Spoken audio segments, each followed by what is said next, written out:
So after decades of experimentation, the first gene therapies for hemophilia A and B were approved between 2022 and 2023 in the US and in Europe. And earlier this year, another gene therapy for hemophilia B has been approved in Canada. Also, it has been already approved in the US recently. They all use adeno-associated viral vectors, which has proven to be a powerful gene therapy platform for hemophilia and beyond. It can correct clotting factor deficiency in the long term in some individuals. It can even normalize factor levels, so that's a tremendous achievement. But clinical trials also showed us important limitations. While we have looked to gene therapy to provide a cure, the current state of the art falls short of that goal, largely, except perhaps for some people with hemophilia B. Others experienced a wide range of responses, from no therapeutic response to supraphysiological factor levels. And this variability is a common observation in all trials, but more so in hemophilia A. Many or most vector recipients have liver enzyme elevations and are put on immunosuppression. This adverse event is more common in hemophilia A, and additionally, in most individuals with hemophilia A, at least at higher vector doses, we see year-to-year factor VIII decline that we don't really understand. This phenomenon is what really differentiates hemophilia A and B gene therapies, because people with hemophilia B have enjoyed stable factor IX levels for many years, unless they lost expression due to AAV capsid-directed cytotoxic immune responses. So if cure is our benchmark for evaluation, gene therapy for hemophilia B is closer to that goal, we gotta say, than hemophilia A at the current state of the art. We don't know for sure why that is, but it is likely related to the unique challenges of factor VIII biosynthesis. Unlike factor IX, factor VIII is primarily produced by the liver sinusoidal endothelial cells, or LSECs, not by hepatocytes. And yet AAV vectors encoding factor VIII target hepatocytes. So we can say that factor VIII transgene expression is ectopic. Factor VIII is very difficult to express in heterologous cells. We understand this very well from our years of experience making recombinant clotting factors in cell lines. So a lot of pieces need to fall together for functional factor VIII protein to come out the other side. And this journey can be made a little easier with some bioengineering we're learning. So a number of new generation AAV gene therapies for hemophilia A, for example, use modified transgenes encoding factor VIII variants that show better solubility, better stability, higher activity, because they are easier for cells to fold and release to the circulation. If we could get more active protein out of the same vector dose, we could potentially lower the vector doses, which would provide an additional benefit by potentially reducing vector-related toxicities. Some of those are already being tested in clinical trials. Porcine factor VIII has long been known for a much better secretion than human factor VIII, which led to the development of factor VIII ET3, which is a hybrid human-pig factor VIII variant. Its sequence is 9% porcine, and 3 different ongoing phase 1 clinical studies administer vectors encoding that factor VIII variant. Multiple other variants are being tested in preclinical studies in animal models, and preliminary results from clinical studies seem encouraging. But these bioengineering approaches will probably not be able to overcome all the limitations of the current state of the art, and we may need to look to alternative gene transfer systems for better solutions. One gene editing approach has been tested in the clinic in a single individual with hemophilia B so far.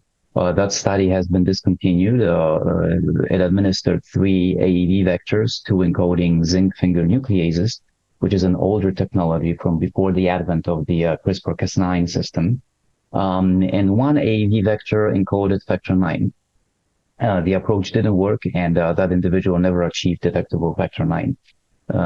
So that was disappointing, but several other promising alternatives are being tested, mostly in preclinical studies for the time being. Some still use AAV or a combination of AAV and non-viral vectors in the form of lipid nanoparticles.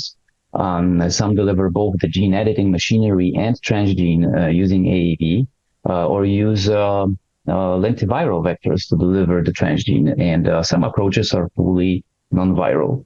Now, lentiviral gene therapy studies are ongoing in the clinic, and there are some preliminary data showing sustained factor VIII expression.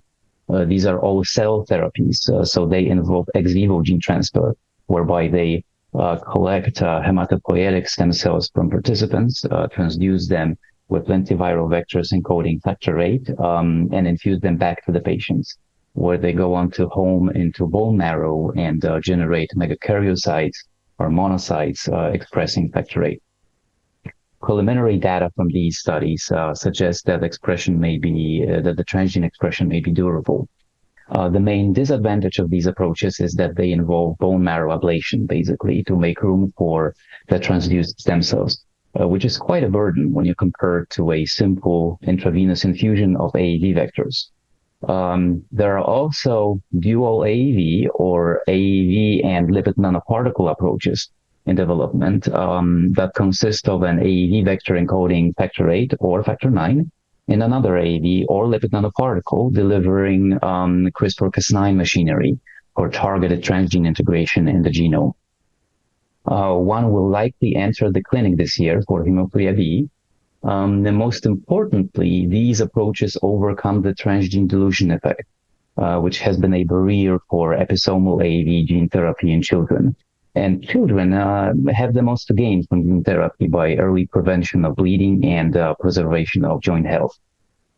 But these methods still, at least partially, depend on AAV vectors, so they will be faced with some of the same problems that have hindered episomal AAV gene therapies, such as pre-existing anti-AAV antibodies and antibodies induced by vector administration, which currently preclude repeat dosing.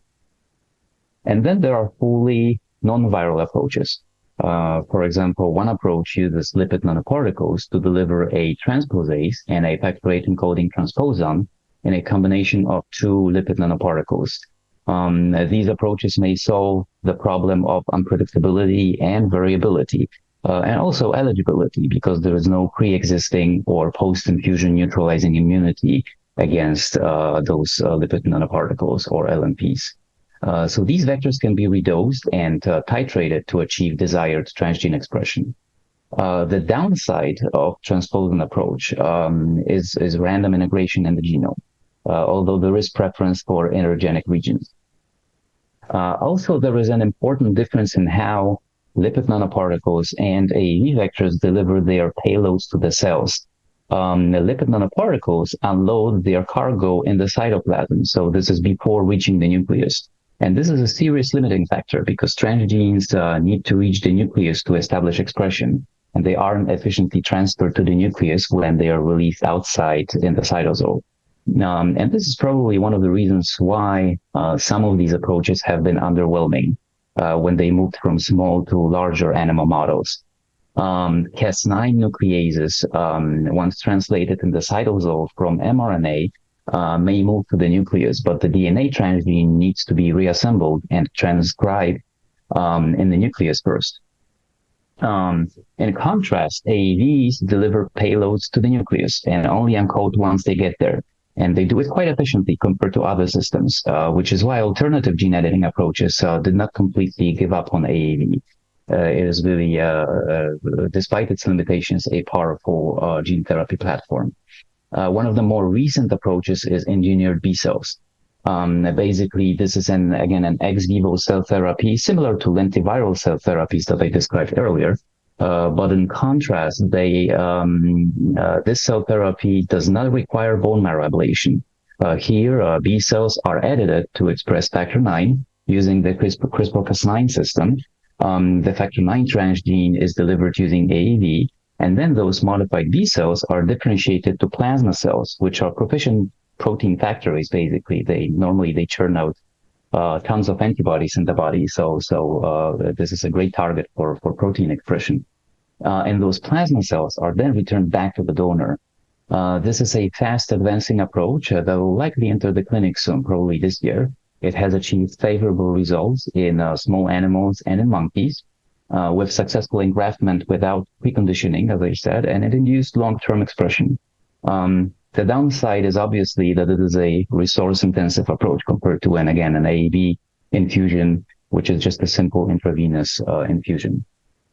So all things considered, each of these alternative systems solves one or more problems limiting episomal AAV gene therapy, but none of them really solves all of those problems, and each comes with their own limitations. So they have yet to prove themselves as viable alternatives to the current state of the art.